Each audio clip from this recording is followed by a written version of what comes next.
ஒரு 40 பேர் இறந்திருக்கிறாங்கன்னு சொன்னா ஒரு தலைவரானவர் அவங்களை இருந்து அந்த உடல்களை ஒரு மரியாதையான அடக்கம் செய்ய வேணாமா?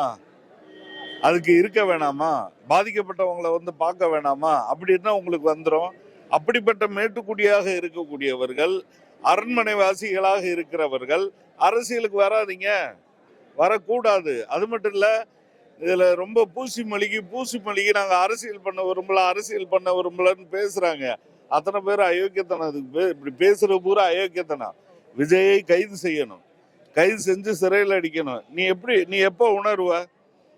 முதல் மாநாட்டுல 2 பேர் சாகுறான், அடுத்த மாநாட்டுல மயங்கி விழுந்து சாகுறான். தொடர்ந்து தெரியுது.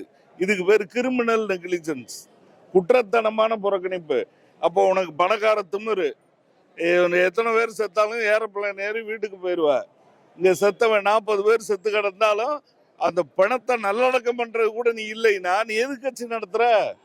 நீ யாரு? முதல்ல எதுக்கு உன்னை கூப்பிட்டாங்களா? அங்க இந்த நாட்டுல கூப்பிட்டாங்களா? தலைவர்கள் இல்லைன்னு கூப்பிட்டாங்களா? கருப்பு பணம் சம்பாரிச்சு அடக்கி வச்சுக்கிட்டு சினிமா ரிலீஸுக்கு சண்டை ஓட்டுக்கிட்டு இருக்கிற அப்படிப்பட்ட ஆளுங்க நீங்க. அரசியலுக்கு வந்தா அந்த மக்களுடைய உயிரை மதிக்க தெரியணும். ஜனநாயகம் என்பது இந்த நாட்டில் இருக்கக்கூடிய கடைசி குடிமகனுக்கும் ஈக்குவல்ன்ற அர்த்தம். உன் உயிர் மயிர் கிடையாது, உன் உயிர் மேம்பட்டது, எங்க உயிர் தாழ்ந்ததுன்னு கிடையாது. கடைக்கோடி மனிதனுடைய உயிரும் சமத்துவம் சொன்னாதான் அதுக்கு பேரு ஜனநாயகம்.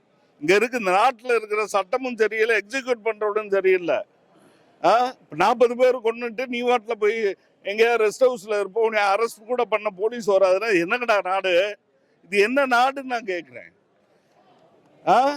அப்ப மேட்டுக்குடி பகுமானம் பண்றதுக்கும் மேட்டுக்குடி அரசியல் பண்றதுக்கும் நீங்க நாடகம் போடுறதுக்கும் உங்களுடைய சொத்துக்களை பாதுகாக்கிறதுக்கும் இங்க அரசியல் பண்ண வருவீங்க.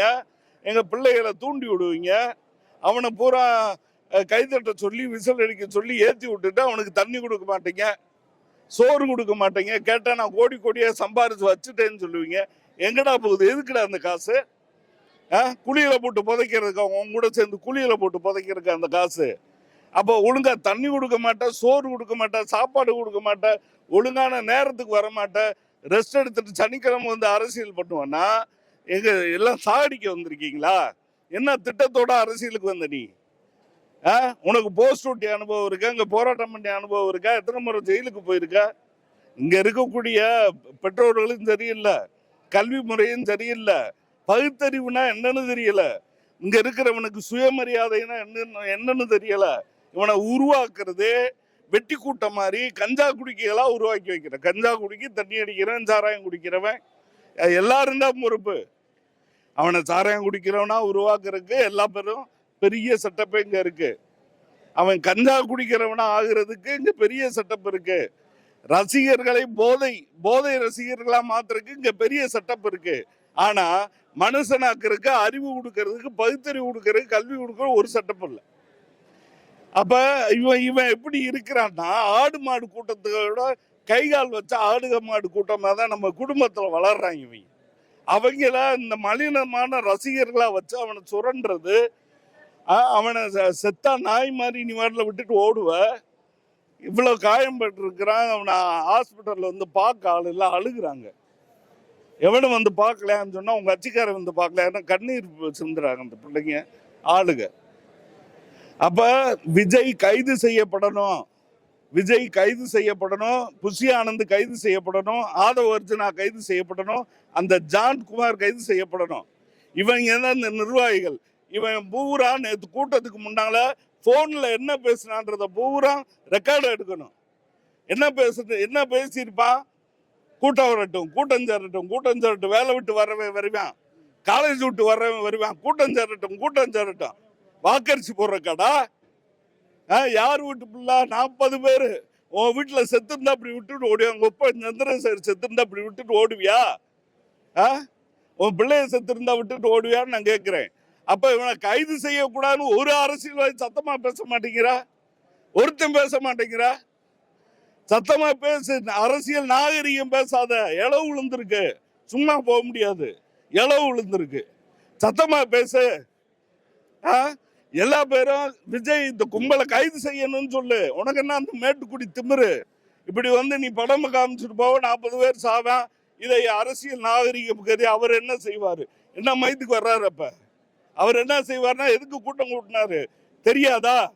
ஏன்னா ஒரு தண்ணி லாரி ஒரு 100 லாரியை நிறுத்த தெரியாதா?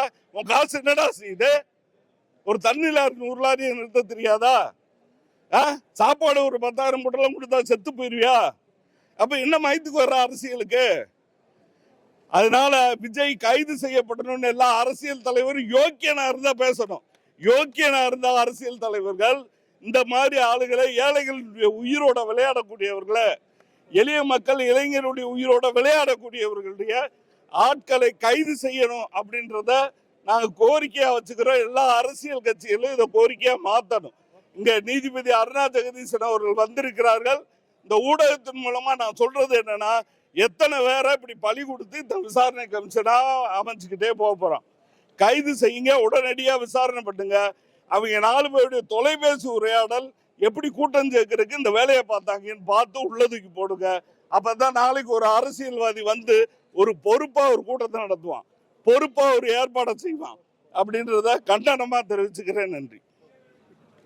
இந்த மாதிரி வீடியோவை நீங்க நாலேஜ் வளர்க்க பார்க்கணும்னா லெஃப்ட் தமிழ் சேனலை சப்ஸ்கிரைப் பண்ணி லைக் பண்ணி பெல் ஐகானை தட்டி விட்டுருங்க. தேங்க்யூ.